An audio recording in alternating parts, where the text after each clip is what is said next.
Eric, hey, congratulations on another successful Viet Film Fest that you guys have organized. It is. It's our 12th edition. Been going on since 2003. Uh, Took off last year because of the pandemic. And it's my first time as artistic director, and it's the third time in total I've been involved in some way or form.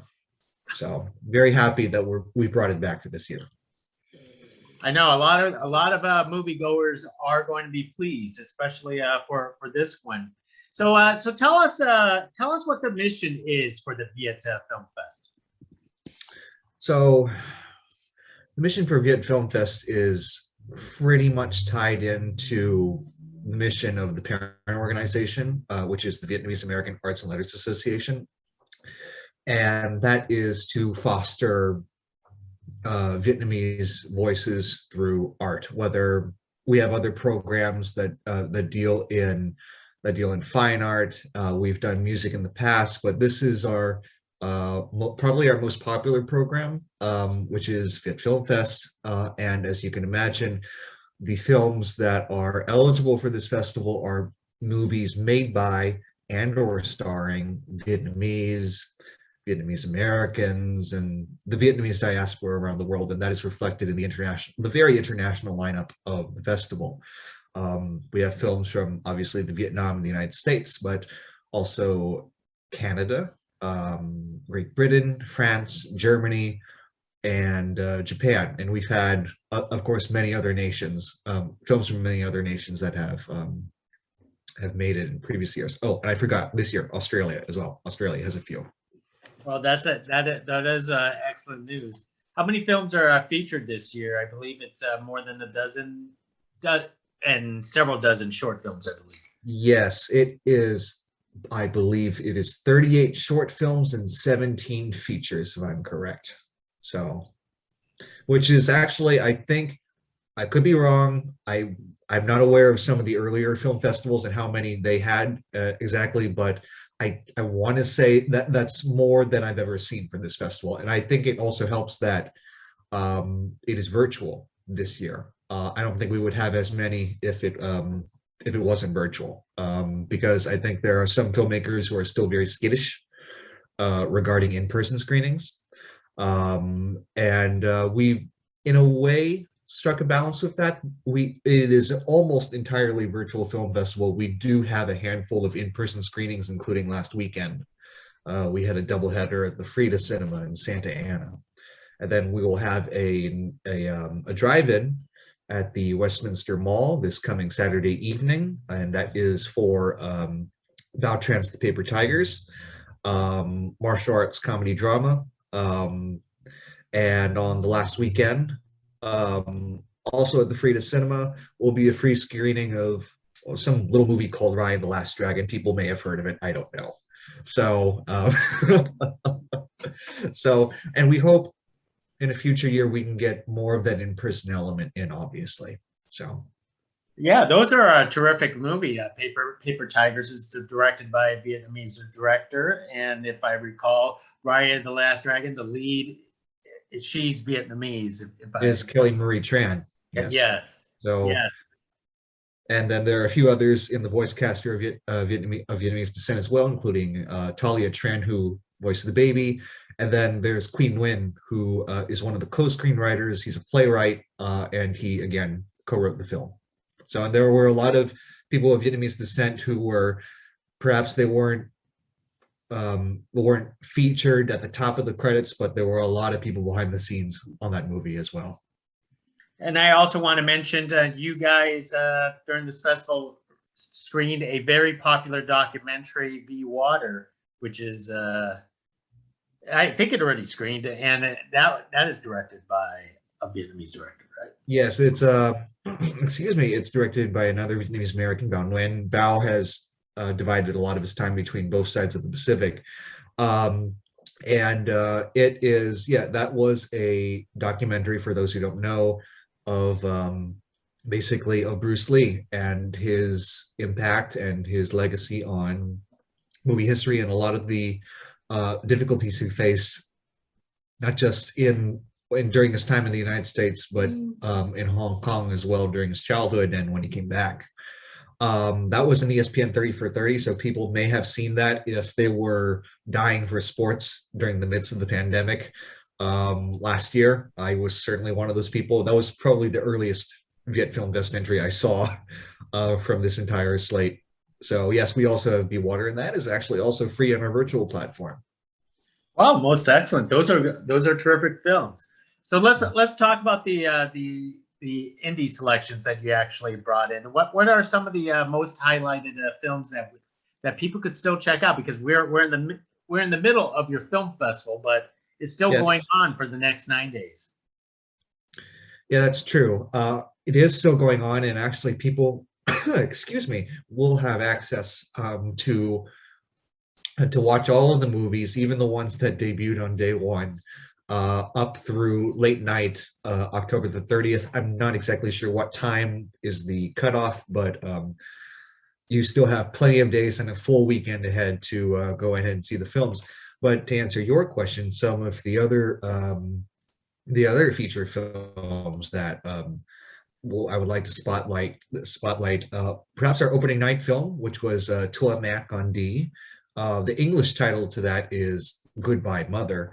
It is about two young Vietnamese men, one of whom is coming home because they're moving the grave of his father, and he brings along with him a friend who is Vietnamese American. I think the audience, this is not a spoiler, this is pretty much given away very early in the film. He's not just a friend, he's also his partner. It is a piece of queer cinema, but it's not just on queer themes. There's also a large element of generational misunderstanding and familial ties as well, and how those can bend and how they may break. It's a beautiful film. Patient. I think it's also worth noting that along with a movie called Song Lang, which was at our Viet Film Fest in 2018, it's a rare movie in Vietnamese cinema in which the gay characters are not relegated to a comic relief, as so happens, in my opinion, far too often. And it's not just a phenomenon of Vietnamese cinema, it's seen elsewhere as well, but it is, particularly for Vietnamese cinema, it is very good to see that happen. And I think it's a sensitive, at times warmly funny movie. And I think I warmly enjoyed that one. Another one I would like to highlight is also from out in Vietnam as well. People can find it through what we call the artist struggle. It is paired with a dance short film called Runaway at the beginning. But the feature in question I wanted to highlight here is Saigon Changkan Mua, which translates to Saigon in the Rain. And it is about this V-pop band that tries to make it big in the V-pop scene in Saigon. And there is also a romantic element to it as well. The two leads in it, Avin Lu, who's a V-pop star himself, and Ho Tuan, a professional model by trade, both make their acting debuts, and I think both are really good in it. I think Ho Tuan gives the performance of the movie and one of the performances in the entire festival. I have likened it to, in other interviews, to a part musical, part melodrama, and the musical part of it reminds me of an MGM musical that Gene Kelly and Judy Garland might have starred in, and it was probably made by Arthur Freed or Vincent Minnelli. I'm not trying to compare the quality of the two. I'm just saying it has that same rambunctious, hey kids, let's put on a show spirit. And that's what I really enjoyed about it. And it's a good date movie too, for anybody who's looking for something like that. Those are two that I recommend off the top. For those who might want to, who can steel themselves emotionally, we have a filmed stage play that I think is absolutely lyrical and gorgeous. It is a movie called 140 Pounds, How Beauty Killed My Mother, based on the stage play of the same name by a woman named Susan Liu, Lieu. I think she's based out in the Seattle area.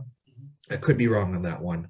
And it is basically a biographical one-woman show that was directed by herself. And it has things to say about Western beauty standards and how a lot of Asian women in America, Vietnamese American women as well, look at these Western beauty standards applied out to their own life, and we see how damaging that is. And of course, you get a lot about in that film commentary about being a refugee and being part of a refugee community in the United States, and how that is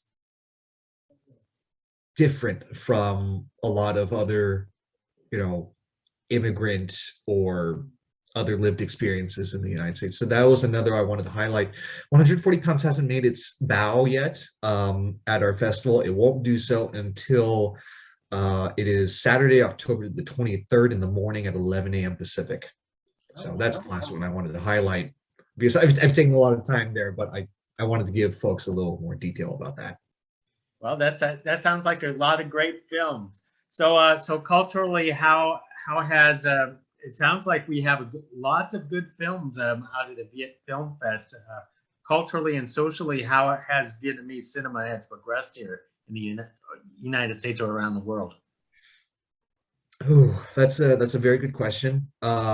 So for myself, I think there is, obviously, when it comes to Vietnamese cinema, a lot of their films have to deal with the censors over there.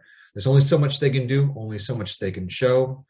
For example, we don't have a pure horror movie this year, but in many instances, a lot of these Vietnamese horror movies might be, might just kind of be grotesque for the sake of being grotesque. And it's not particularly scary because the government censors won't allow them to.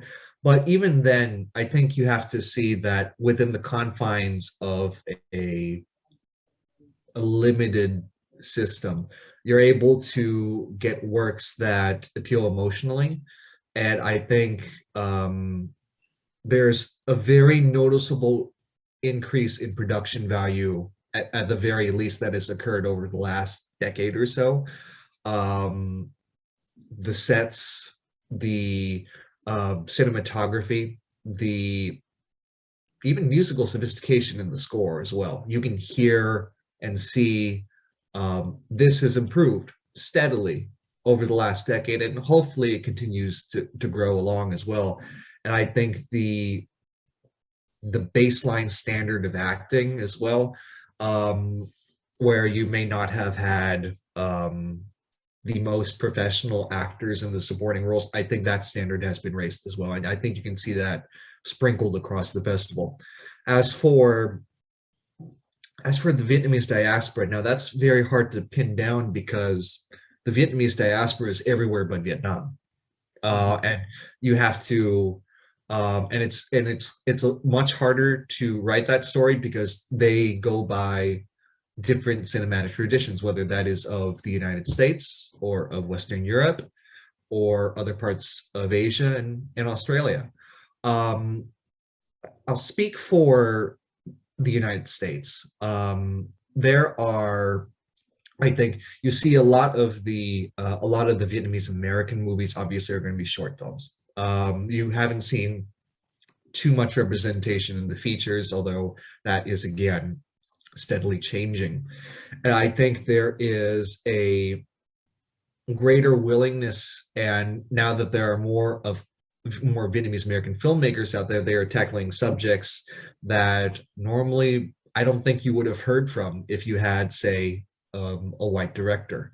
One film I wanted to highlight in particular, and it's a short film, is a movie called Fighting for Family. It's directed by Lan Nguyen.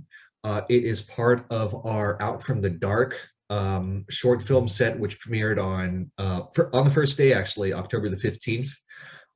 which that's intended for high school students, but it's really for everyone. And it will also be part of a short film set called Away from Home, which debuts on October the 24th, again in the morning at 11 a.m. And this is a movie that deals with deportation in our refugee community. And the story that is told specifically within Fighting for Family is that of a Montagnard family. Now, for those who don't know who the Montagnards are, I guess it's the European slash the Western name for a collection of ethnic minorities in Vietnam. I think a lot of people tend to think of Vietnam as a very monolithic country when it comes to ethnicities, but that is far from the case. There's a lot of ethnic diversity in Vietnam to the point where I think it kind of outstrips perhaps like say South Korea or Japan. And we don't talk about these stories even within the community themselves. And to see that story of immigration, of deportation brought to the fore so viscerally, I think would be the best word to say this, was wonderful to see. And Lan, who does not necessarily come from a filmmaking background, more of an activist background, all credit to her for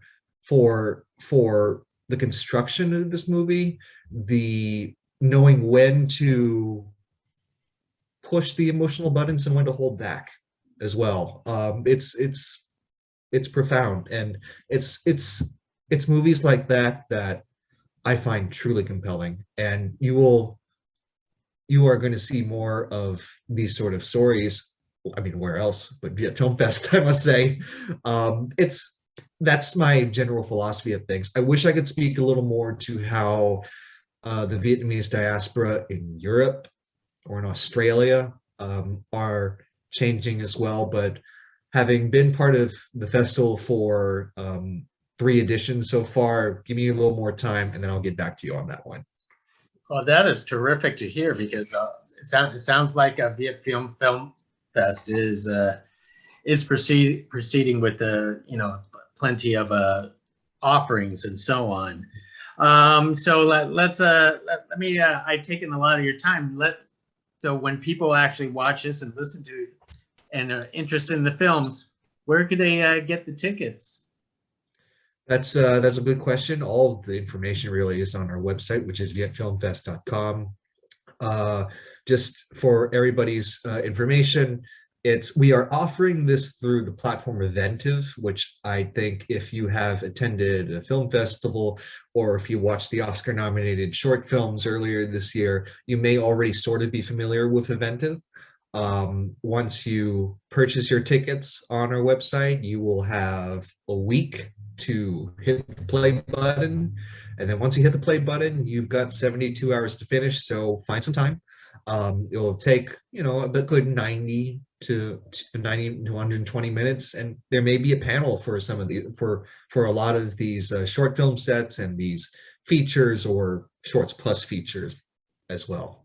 So yeah, it's all on our website, vietfilmfest.com. And we are also on pretty much all the socials, Facebook, Twitter, Instagram as well. So for more information. Most excellent. Well, hey, congratulations for another successful film festival, or at least we try to do as the best we can during this environment. Yeah. But I'm sure everything's going to even bounce back even much grander scale next year. Yeah, I certainly hope so. I'm not dishing on a virtual platform. It's been wonderful. One of the great things about having a virtual platform is that, well, let me wind the clock back a bit. Back in the spring, we were going to schedule we scheduled, I should say, a short film set that was for free, that would just test out the virtual platform, see what the interest was, and just work out some technical kinks. It was called Under the Same Roof. It was a collection of short films that concentrated on themes of family. And we were blown away by how much attention we received from it. We not only got plays from the typical Southern California crowd that might frequent Viet Film Fest, but from Northern California, the United States West, all across the USA. But hold on a second, there's more. We also attracted interest from Canada, Britain, France, various places in Central and Western Europe, and elsewhere as well. And that signaled to us, this virtual platform might be really handy in spreading, our presence, not just in the Little Saigon area in Garden Grove, Westminster, and Orange County, but many places elsewhere as well. And we are seeing a bit of that right now. And it's been humbling and been wonderful to see. That is terrific to hear. Can't wait to see where this leads for your film festival in the future. Well, Eric, hey, thank you very much for carrying this conversation and promoting the Viet Film Fest to us. I'm going to check out a few films myself this week, and I hope everyone else does the same. All right. Thank you, Gig. Hey, thank you. Hopefully we'll get to talk again next year on your next lineup. Certainly hope so. All right. Thank you again. You too. Appreciate it. Bye now. Bye.